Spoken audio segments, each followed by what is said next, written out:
Hey Sarah, I just wanted to make you a quick video, okay? Yeah, maybe we can find some time to Zoom if you want to, but I thought this would be cool because then you could just kind of go back to it and look it over as well. So first of all, you're doing great in this class, okay? So no worries. Sometimes the due dates that I give are just suggestions, okay? So don't worry, nothing's going to be late, nothing's going to be turned off or taken off for you not being in class on Thursday. I hope you're having a great time at your soccer tournament. Okay, enjoy it. I'm jealous. All right. So hey, I just wanted to kind of chat through the second part of the mastery problem because that's what I did with the students in class the other day.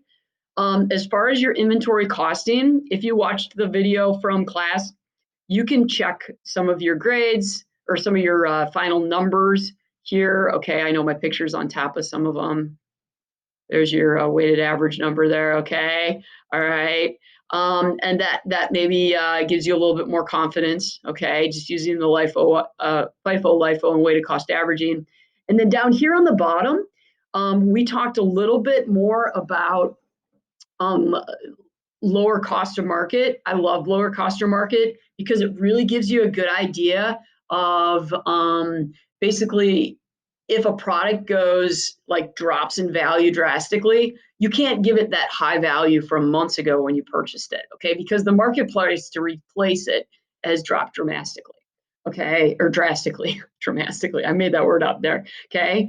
All right, so for lower cost or market, I figured out my market prices and then I compared them to LIFO, it said. Okay, so I linked to my LIFO prices above and then found the lower one. Uh-oh, what's lower? What's lower? 231, 220?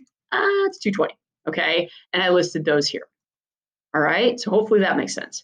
Then the final part was something kind of new, and that was estimating inventory. So let's click on that. The gross profit method, I told my student, your class the other day, that this is the most popular way to do it. Okay, this is the most popular way to guess at where our income is or where our inventory is.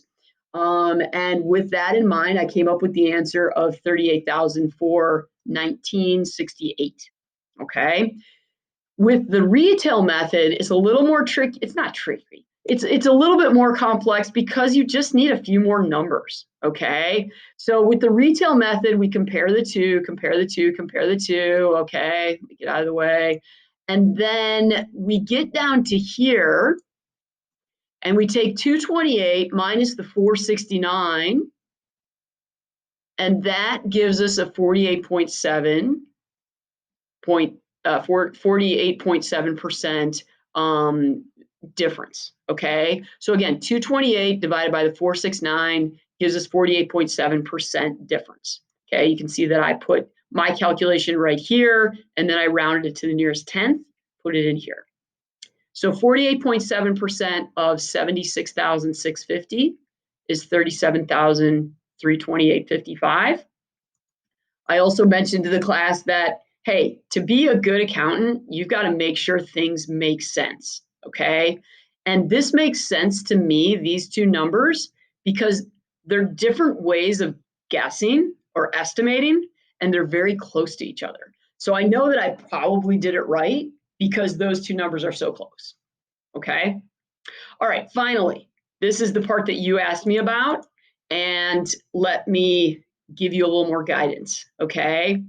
The calculations are cool because what they do is they basically make it a little bit more it translates how our company's doing with inventory to people that aren't real familiar with accounting and financial numbers. Okay.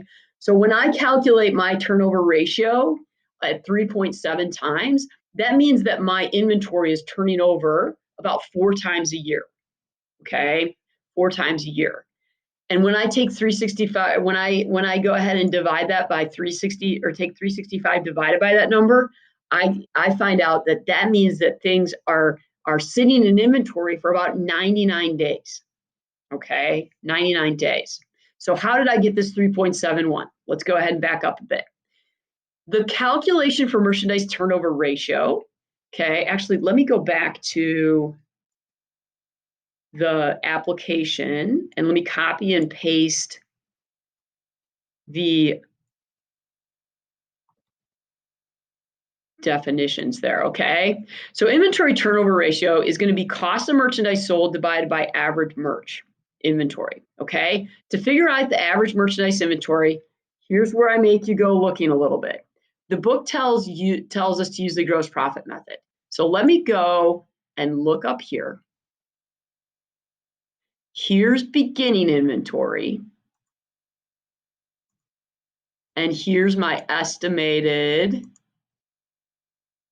ending inventory. So I'm going to add these two numbers together, divide by 2. Okay, that will give me the average. Add these two together, divide by 2. When I do that,